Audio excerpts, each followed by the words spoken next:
प्यारे साथियों, स्वागत है आप सभी का हमारे इस YouTube channel open study area पर। मेरे प्यारे साथियों, आज के इस वीडियो में हम बीपीएससी टीआरई 4.0 में जो 8 मार्क्स का कॉमन पेपर में मैथमेटिक्स पूछा जाता है, उस सभी चीज़ों को हम गौर तरीके से 8 मार्क्स के कैसे क्वेश्चंस आते हैं और किस प्रकार से आपको इसे सॉल्व करना चाहिए ताकि आप 8 में 8 सही कर पाएँ। तो बने रहिएगा हमारे साथ वीडियो में शुरू से अंत तक और देखते रहिए कि किस प्रकार से हम क्वेश्चनों को सॉल्व कर रहे हैं। बिल्कुल एक्सप्लेन करने की हम इसमें कोशिश करेंगे। इससे पहले कि हम आगे बढ़े, हम आपसे निवेदन करेंगे, हम आपसे अपील करेंगे कि आप हमारे इस चैनल को सब्सक्राइब जरूर कर दीजिएगा, क्योंकि आपको लगातार नोटिफिकेशन मिलते रहे। तो आइए शुरुआत करेंगे पहले नंबर क्वेश्चन के साथ। जैसा कि पहले नंबर क्वेश्चन हम आपके स्क्रीन पर जैसा कि आपको दिखाई दे रहा है, आइए शुरुआत करेंगे इस छोटे से प्रश्न के साथ। तो मेरे प्यारे साथियों, यहाँ पर देख लीजिएगा, सबसे पहले प्रश्न हम पढ़ने की कोशिश करेंगे और प्रश्न कैसा है इसको देखिएगा। प्रश्न कहता है कि अमर 120 रुपए दर्जन के हिसाब से कुछ नींबू खरीदता है और उसे 12 रुपए प्रति के हिसाब से बेच देता है, उसका लाभ प्रतिशत क्या होगा।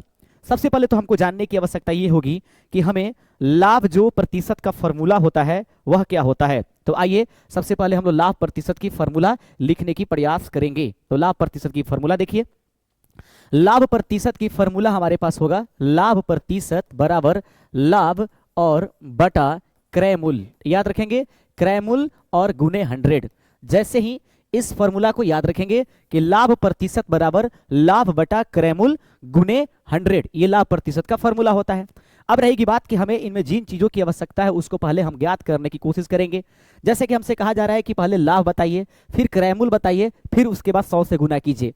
तो सबसे पहले अब आइए प्रश्न में हम लोग डिटेल करेंगे कि 120 रुपए दर्जन के हिसाब से खरीदा गया है। कितने?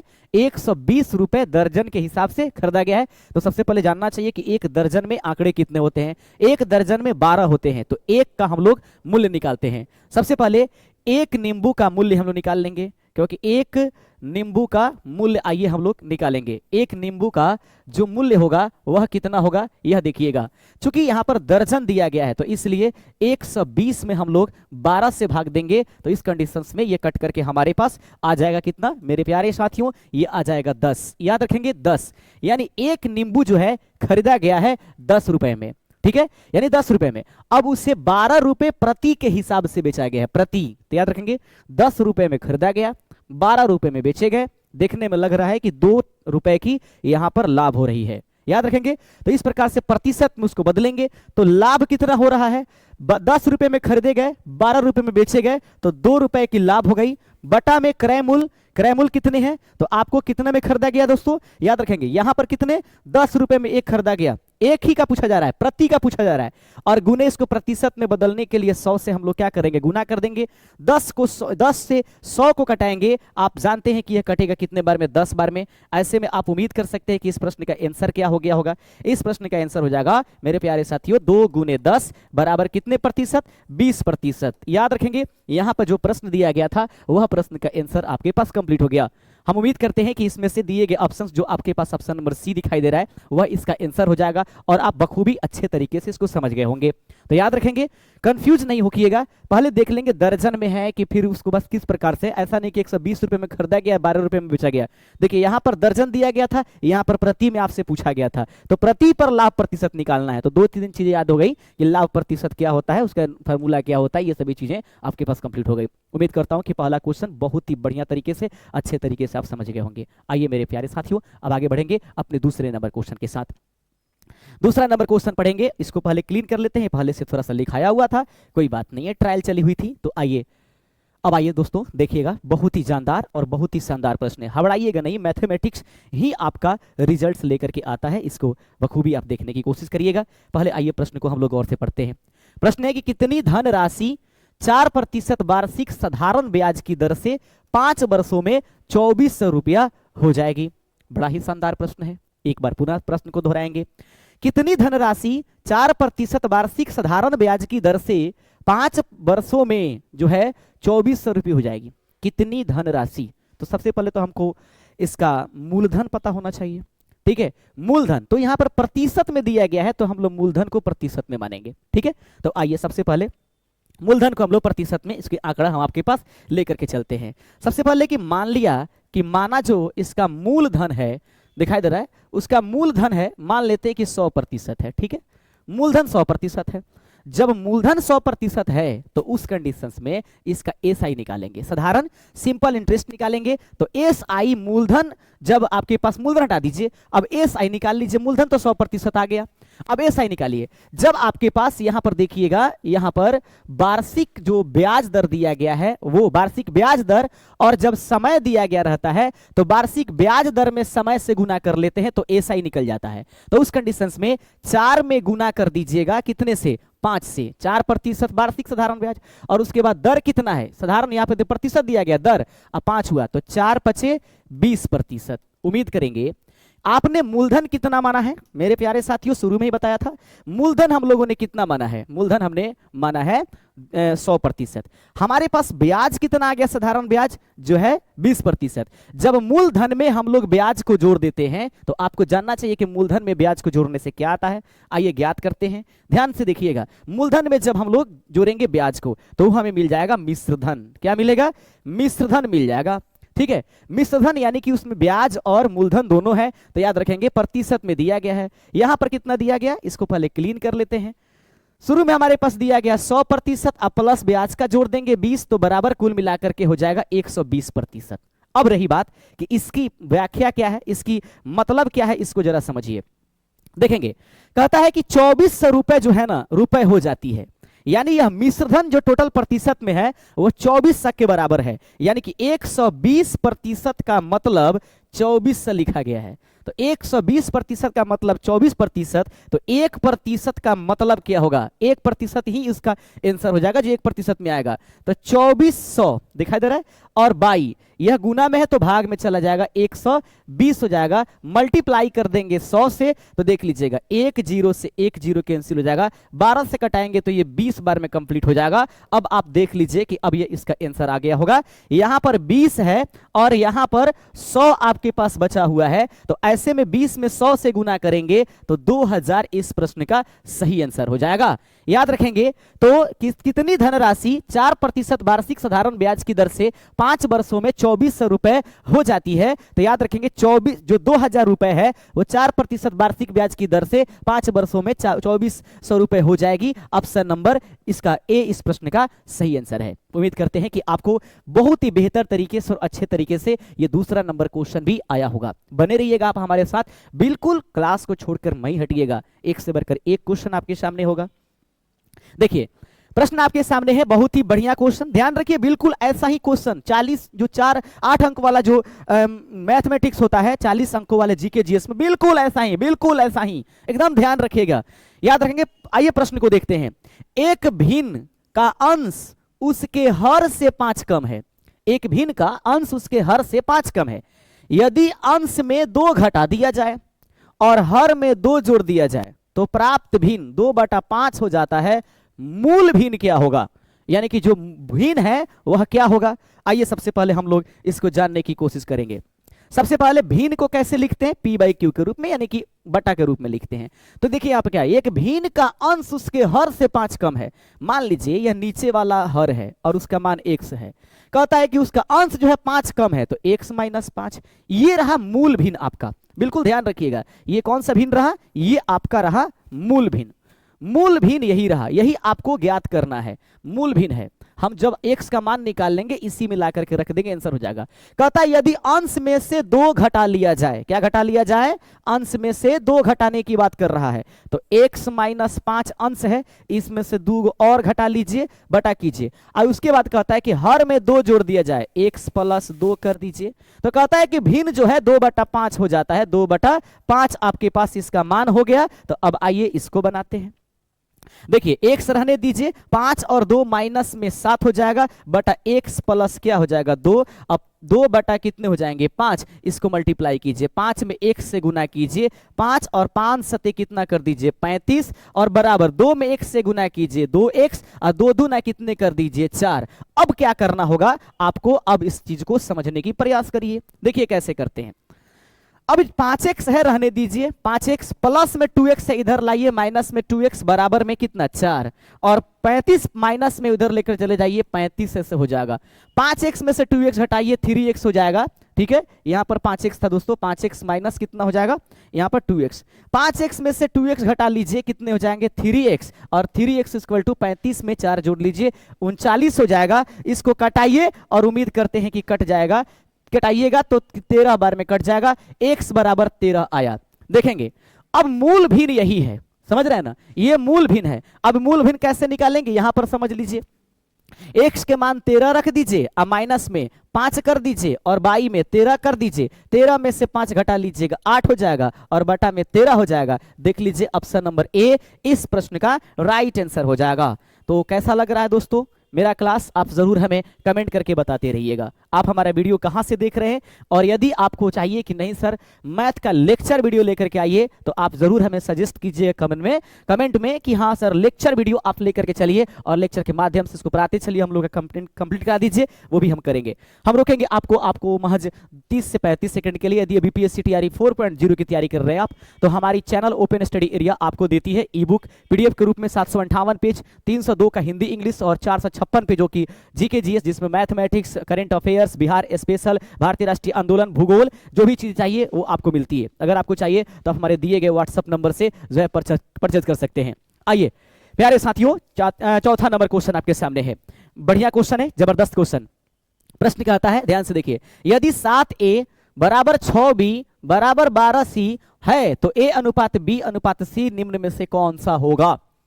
7a equal to 6b equal to 12c, then the ratio a अनुपात b अनुपात c निम्न में से क्या होगा, आपको यह बताने की जरूरत है। ठीक है, तो अब सबसे पहले हम लोग ऐसे प्रश्नों को निकालते कैसे हैं, जब भी ऐसा कोई क्वेश्चन दे दे तो दोस्तों जी ये मान दिया गया ना उसका आप एलसीएम निकाल लीजिएगा।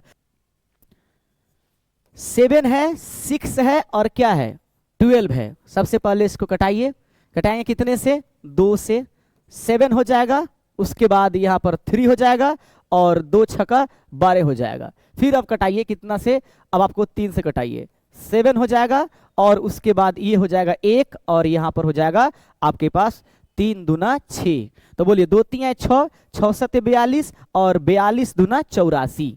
याद रखेंगे 84 इसका एलसीएम आ गया। जब 84 एलसीएम आ गया तो अब हम आखिर आगे करेंगे क्या, 84 जब एलसीएम आ गया तो अब देखिए क्या करेंगे, हमको जो मान निकालना है उसको निकालेंगे। जैसे कह रहा है क्या, ए अनुपात क्या बी अनुपात सी, इसका मान निकालने के लिए क्या कीजिएगा, इसको सबको बटा में लिखिए 1/7, ठीक है, और अनुपात 1/6 अनुपात 1/12, और जो एलसीएम आया है उसको आप यहां से एक एक करके इसमें मल्टीप्लाई करा दीजिए। तो 84 में 7 से जब भाग देंगे तो कितना होगा, 12 84, ठीक है, 12 अनुपात हुआ। 84 में जब 6 से भाग देंगे तो बोलिए 14 छक 84, ठीक है। उसके बाद 12 से जब 84 भाग देंगे तो बोलिए 12 84, याद रखेंगे 12 अनुपात 14 अनुपात जो होगा 7 इसका आंसर होना चाहिए। 12 अनुपात 14 अनुपात 7 खोजिए, इसमें भी नहीं है, इसमें भी नहीं है, इसमें भी नहीं है, उपरयुक्त में से कोई सही नहीं इस प्रश्न का आंसर हो जाएगा। उम्मीद करते हैं कि इस प्रश्न का आंसर आपको अच्छे तरीके से समझ में आ गया। जब ऐसा क्वेश्चन पूछे एग्जाम्स में तो ऐसे के लिए तैयार रहिएगा। आइए बढ़ेंगे, प्रश्न है कि रूट अंडर, यहां पर देख लीजिए 169 है प्लस है root under 0.0144 minus root under कितने हैं 5.76 का मान कितना होगा। ऐसे क्वेश्चन आपको देखने के लिए मिलेंगे एग्जाम्स में, तो इसको घबराइए नहीं। सबसे पहले 169 का लिख दीजिए, पहले आप 13 लिख दीजिए, प्लस इसको लिख सकते हैं 144 बाई, देखेंगे दशमलव के बाद 1 2 3 4, 1 पर 4 0 कर लीजिए, माइनस कर दीजिए। यहां पर देखिए 576 बाई, यहां पर दशमलव के बाद कितने अंक 2 अंक, 1 पर 00 कर लीजिए। मान क्या होगा 13 प्लस, क्वेश्चन ऐसे बनाते हैं एग्जाम्स में ताकि गलत होने की कोई चांस न बने। हर क्वेश्चन में ट्रिक अपनाने की आवश्यकता नहीं होती है, कभी कभी सॉल्यूशन भी करना जरूरी होती है, ठीक है। तो यहां पर इसका मान हो जाएगा, देख लेंगे, 12 किसका होता है 144 का वर्गमूल 12 होता है, बटा 1000 का वर्गमूल 100 हो जाएगा, प्लस कर देंगे 576 कितने का होता है, 576 कितने का होता है 625 कितने का होता है, तो यहां पर लगा देंगे 24 हो जाएगा। याद रखेंगे 24 का यहां पर जो ये वर्गमूल होता है, यह इतने मान के लिए हम लोग लेकर के चलेंगे। बाई क्या करेंगे, देख लेंगे 24 में 24 से गुना करके हो जाएगा और बाई कितना हो जाएगा 100 का 10 हो जाएगा। ठीक है, तो 100 का इतना हो गया। अब क्या करेंगे 13 रहने दीजिए, थोड़ा सा इसको चेंज कर लेते ताकि देखने में भी अच्छा लगे, ये चीजें भी ध्यान में रखनी चाहिए। 13 कर दीजिए प्लस कर दीजिए, देखेंगे दशमलव के बाद ये हटेगा तो 0.12 हो जाएगा। ठीक है, प्लस यहाँ पर क्वेश्चन में माइनस है यहाँ पर, ठीक है, तो इसलिए माइनस यहाँ पर कर लेंगे, ये हो जाएगा आपका 2.4। अब रही बात पर 13 में आप इसको जोड़िए तो 13.12 इसका हो जाएगा, उसमें से घटाना आपको कितना है 2.4 घटाना है, तो 4 के बाद 0 कर दीजिए। 2 में से 0 चला जाएगा आपके पास 2 हो जाएगा, 11 में से 4 जाएगा तो 7 हो जाएगा दशमलव। यहाँ पर बच्चे कितना, एक तो उसमें चला गया है, तो 12 में से 2 चला जाएगा 10। तो उम्मीद करते हैं कि यह आपको आंसर अब समझ में आ गया होगा कि इस प्रश्न का आंसर 10.72 ऑप्शन नंबर बी इस प्रश्न का सही आंसर हो जाएगा। आइए बढ़ेंगे अगले क्वेश्चन के साथ। प्रश्न क्या आता है, बढ़िया क्वेश्चन है, देख लीजिएगा, बड़ा ही शानदार प्रश्न है, कोई टेंशन कभी लेने की आवश्यकता नहीं है। प्रश्न पढ़ते हैं। 36 संख्याओं का औसत 45 पाया गया। 36 संख्याओं का औसत कितना पाया गया 45। बाद में यह पाया गया कि 84 को गलती से 48 लिख दिया गया है। दी गई संख्याओं का सही औसत क्या हो जाएगा। बहुत बढ़िया, प्रश्न को देख लीजिए, एक बार पुनः दोहरा देंगे ताकि क्लियर रहे। 36 संख्याओं का औसत 45 पाया गया, तो पहले 36 संख्याओं का योगफल निकालिए। 36 गुने 45 कर दीजिएगा तो ये हो जाएगा इसका योगफल, घबराना नहीं है। ठीक है, अब यहां से देख लीजिएगा, कहता है कि बाद में यह पाया गया कि 84 को गलती से 84 को गलती से 48 लिख दिया गया, तो हम लोगों ने शायद ऐड कर दिया है 84, लेकिन 48 लिख दिया है, इसलिए इसको 48 को हटाना जरूरी है। कुल संख्या कितनी है 36 ही है, इसलिए 36 से हम इसमें भाग करते हैं। 36 में 45 से गुना कीजिएगा 1620 आएगा, याद रखेंगे 1600 कितने 20। अब रही बात की यहां से घटा लीजिए, यहां से देख लीजिए 14 में से 8 घटा लीजिए 6 हो जाएगा, तो यहां पर माइनस, यहां पर प्लस कर लीजिए, तो 14 में से 8 जाएगा, यहां पर 6 और यहां पर क्या बचा है 7। 7 में से आपके पास यहां पर आपके बचा है 7, 7 में से 4 चला जाएगा 3, 36 और बाई कितने करेंगे 36। अब रही बात की दोस्तों, इस 1620 में जब 36 जोड़ेंगे तो इसका मान कितना हो जाएगा, 1636 में जब 20 जोड़ेंगे तो ये हो जाएगा 1600, 30 20 50 यानी कि 56 और बटा क्या 36। इसी को जब भाग दीजिएगा मेरे प्यारे साथियों तो वह आपका मान आ जाएगा। तो 1656 में अब हम लोग भाग करेंगे कितना से 36 से, तो 36 को 4 से कटाइए तो देखेंगे 6 का 24 का 4, याद रखेंगे, और उसके बाद 4 तिहाई 12, 12 और 2 कितने हो जाएगा 14, याद रखेंगे 44। तो 5 में से 4 घटा लीजिएगा 1 हो जाएगा, 6 में से 4 घटाइएगा यहाँ पर 2 हो जाएगा, इससे ये कैंसिल हो जाएगा, यहाँ पर 6 लेकर चले आइएगा। ठीक है, फिर 6 से कटा दीजिए, बोले 6 छक्का 36 के 6 हो जाएगा, और 6 3 18 और 3 कितने हो जाएगा 21, यानी कि यह कट जाएगा 46 इस प्रश्न का सही आंसर हो जाएगा। कहता है कि 36 संख्याओं का औसत यदि 45 पाया गया है, बाद में यह पाया गया कि 84 को गलती से 48 लिख दिया गया है, ऐसी स्थिति में जो है दी गई संख्याओं का सही औसत क्या हो जाएगा। तो हमने जो 36 है उस सभी संख्या का योगफल कर लिया, फिर 84 देना चाहिए था लेकिन 48, तो 84 होना चाहिए लेकिन 48 को उसमें से हटा लेना है, इसलिए उसको हटा लिया, 36 जोड़ करके 36 से भाग दिया, 46 इसका रियल में औसत हो जाएगा। अगला प्रश्न देख लीजिएगा, बहुत ही बढ़िया, बहुत ही जबरदस्त प्रश्न है। कहता है कि किसी शिक्षक के वेतन में 20% की वृद्धि हुई। ये बार बार ये क्वेश्चन थोड़ा ट्रिक वाला है, इसको ध्यान रखिएगा, इसको क्षेत्रफल पर आयतन पर ऐसा करके पूछता है, तो ये सब काम इससे हो जाएंगे। किसी शिक्षक के वेतन में 20% की वृद्धि हुई और फिर 20% की कमी हो गई। कहता है कि परिणामी वेतन पर कितना प्रतिशत परिवर्तन हुआ। देखने में तो लगना चाहिए कि 20% बढ़ गया फिर 20% घट गया, तो कोई प्रॉब्लम नहीं आना चाहिए, लेकिन यही घातक स्थिति है। ऐसा नहीं सोचना है इसके बारे में, इसके बारे में क्या सोचना है वो मैं आपको बता रहा हूं। पहले वृद्धि कितनी हो रही है 20% की वृद्धि होती है, प्लस कर दीजिए, फिर कमी कितनी होती है 20% का। अब क्या कीजिए, इस दोनों चिन्ह में गुना कीजिए, और जो परिणामी चिन्ह आ रहा है ना उसी से गुना कर दीजिए, तो प्लस और माइनस क्या हो जाएगा माइनस, ठीक है, कर दीजिए। और उसके बाद दोनों प्रतिशत 20 गुने कितना 20 और बटा कितने आपके पास हो जाएंगे, इस चीज को ध्यान रखिएगा, y में 100 कर दीजिएगा। ठीक है, अब यहां से देख लीजिएगा, अब प्रतिशत आपको निकालना है, तो पहले तो ये 20 से ये 20 कैंसिल हो जाते हैं महोदय, इसमें कोई दिक्कत नहीं है। अब आपके पास बचा ये माइनस, अब यहां से देखिए 1 0 से 1 0, 1 0 से 1 0, 2 में 2 से गुना कीजिएगा कितना 4। अब ये आप तो जानते ही हैं कि अगर प्रतिशत का चिन्ह लगाया गया है तो याद रखना है कि माइनस का चिन्ह जब लगाया गया इसका मतलब कि कमी हो रही है। तो इसका मतलब कि उसके परिणामी जो वेतन है वो शिक्षक महोदय का उसमें 4% की कमी पाई गई है। ऑप्शन नंबर ए इस प्रश्न का सही आंसर हो जाएगा। उम्मीद करते हैं कि ये बिंदु आपको समझ में आए होंगे। अगला प्रश्न देख लीजिए। आज का 8वां और अंतिम नंबर क्वेश्चन होगा, क्योंकि 8 ही क्वेश्चन हम लेकर के चलेंगे। कॉमन पेपर हम बनाते हैं, कॉमन पेपर हम सेल करते हैं, कॉमन पेपर से संबंधित चीजों पर हम फोकस करते हैं, क्योंकि सभी लोग अपना जो मेन सब्जेक्ट होता है उस पर मेहनत करते हैं। दो प्राकृत क्रमागत प्राकृत बोल रहा है, देखिए दो क्रमागत प्राकृत संख्याओं का गुणनफल यदि 462 है, ठीक है, दोनों संख्याओं में से बड़ी संख्या क्या है? दो क्रमागत जो है वह प्राकृत संख्या है, दो क्रमागत प्राकृत संख्या हैं, अगर उनके गुणनफल 462 है तो दोनों संख्याओं में से बड़ी संख्या क्या है? देखिए दोस्तों, सबसे पहले इसका हल करने का तरीका यह है कि हम सबसे पहले ये करेंगे कि इसका एक द्विघात समीकरण बना लेंगे, फिर लफड़ा बिटोरेंगे, द्विघात समीकरण का गुणनखंड तोड़ेंगे, फिर एक्स का मान निकालेंगे। ऐसे के चक्कर में नहीं पड़िए, कंपटीशन में ऐसा ध्यान आप में रखिएगा। देखिए कैसे करेंगे क्या हम लोग। दो क्रमागत प्राकृत संख्याओं का गुणनफल, तो मान लीजिए कि पहला अगर क्रमागत संख्या x है तो ठीक उसके आगे वाली संख्या इसकी दूसरी क्रमागत हो जाएगी। x गुणनफल कर रहा है इसलिए यहां पर गुना का चिन्ह मानिएगा, बराबर दोनों का मान 462 हो जा रहा है। अब क्या कीजिएगा ना, इसको वही कह रहा था कि द्विघात समीकरण जब चेंज कीजिएगा तो हो जाएगा बड़ी समस्या, इसलिए द्विघात समीकरण मत कीजिए। x कर दीजिए इंटू x प्लस 1 कर दीजिए, इसको तोड़िए 462 को, तो देखेंगे कैसे तोड़ेंगे हम लोग। 2 तिहाई 6, 6 सते 42, अब 42 में 11 से गुना कर दीजिए, या तो आप तोड़ लीजिएगा ऐसे करके, नहीं तो आपको अगर आता है तो थोड़ा सा ध्यान रखिएगा, कर लीजिएगा। तो 2 तिहाई 6, 6 सते 42, अब 42 में 11 से गुना कर दीजिए, 400 कितने हो जाएंगे 62। देखेंगे 42 में गुना कर दीजिए 11 से, 11 दूना 22 का 2, 11 चौक 44 और 2 46 हो जाएगा। अब देखिएगा यहाँ पर x इंटू एक्स प्लस 1, इसको दो खंड में तोड़िए क्योंकि दो ठो गुणनखंड है, तो बराबर देखिए 3 सते 21 हो गया।